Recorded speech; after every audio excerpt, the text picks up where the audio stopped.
Hello, I'm Pamela Bowser, and welcome to the last News 6 for the 1976-1977 school year. This week's program was put together by the students of Milton Elementary School in Milton Center, Ohio. When we found out that we were going to do this program, we went out and dug into anything that might provide a story. We interviewed everybody from the custodians to the principal. So in addition to the other stories we present here, we found out that one of the custodians, Mary Burwell, is probably part of the few husband and wife school work teams. Another custodian, Bob Duell, thinks the job is relaxing. And the principal, Bill Clausen, is usually the principal of two schools. He told us that he stays at our school in the morning and goes to the other school in the afternoon. One of the people we talked to was Mrs. Josephine Ziegler, who has been teaching for over 20 years. Two classmates, Pam Hines and Carolyn Mercer, asked Mrs. Ziegler about her career. I started teaching in 1939, and my mother always said I was good with children. I liked children, so I became a teacher. That's all there was to it. What changes have taken place since you began teaching? In my 23 years of teaching, the class sizes are smaller. Children, the curriculum is a little bit different. The children are a little bit different. I think they're a little ornerier than they used to be. In your years of teaching, what grades and where have you taught? I've taught every grade but second grade and kindergarten. I have taught in Wayne, Grand Rapids, Weston, Liberty Building, and Milton. What has been your most enjoyable experience in teaching? I think my most enjoyable experience is doing the Christmas program, which I have been writing, and we have been acting out with all the children, getting all the children on the stage at Christmas time here at Milton.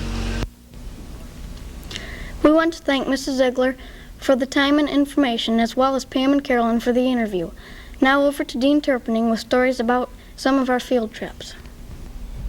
Thank you, Pam. We've gone on quite a few field trips this year. Like many other schools, we had a chance to visit Brown's High Hope Camp last September. We learned how to use a canoe the right way in addition to going bug fishing. Some of our group lost most of their bugs when they dropped their pan. We also went to the dairy where we saw people milking cows. We also had the chance to see one-room schoolhouse located on the campus of Bowling Green State University. The tour guide pointed out the many things which were different in our school today and the schools of 1875 when this school was built. The class studied the old wood stove, the McGuffey reading chart, and the other items in the building. The guide told us that the schoolhouse had been moved on the campus only 2 years ago. It had been taken apart and then moved and put back together.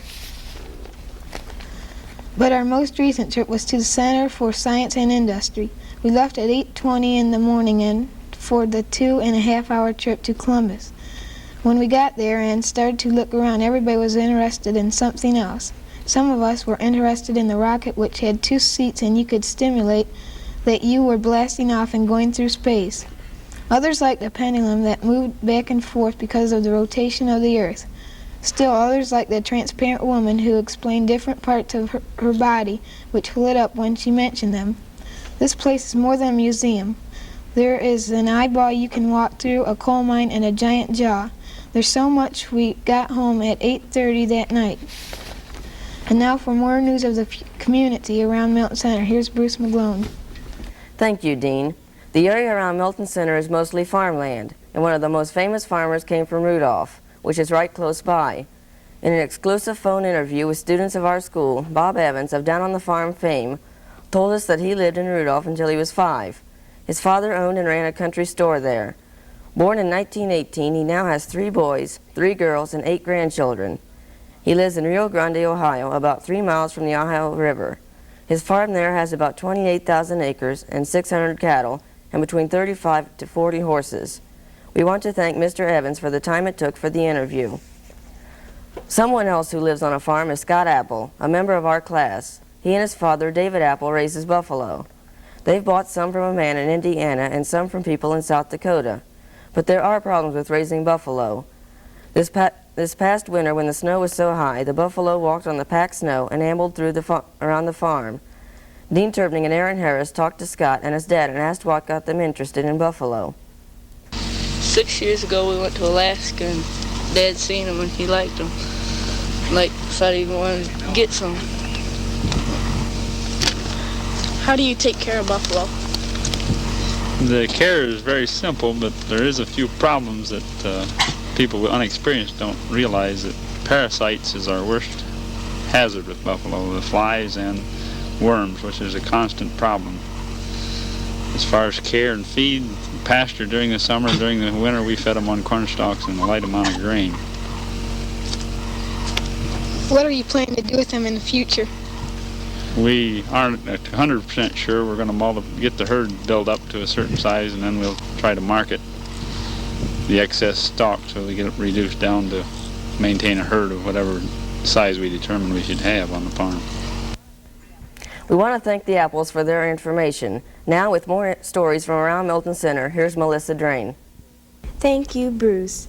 Just down the road from one member of our class, there is a farmhouse, a barn, and a tank. Fred Judson is storing the tank for the Mobile Military Museum, which has it on loan from the United States Armory. It was brought down from Toledo by the Army National Guard engineers as a training exercise. Made in the early 1940s for use in World War II, the tank has no motor at the present time. The tank weighs 35 tons and could shoot up to 8 miles away with a normal crew of 5. Though the tank has only been there a short time, it has become the talk of a lot of boys in the class. The old B&O passenger depot at 521 West Wooster Street in Bowling Green was dismantled and moved to the Carillon Park in Dayton, a museum dedicated to education and transportation. The depot was a landmark for Bowling Green. They could have just put it at the fairgrounds or at the Historical Society. It's a shame it couldn't stay in the city. The depot was over 100 years old. It once provided tickets for people who travel by train. And for an editorial and the final story, back to Pam. Thank you, Melissa.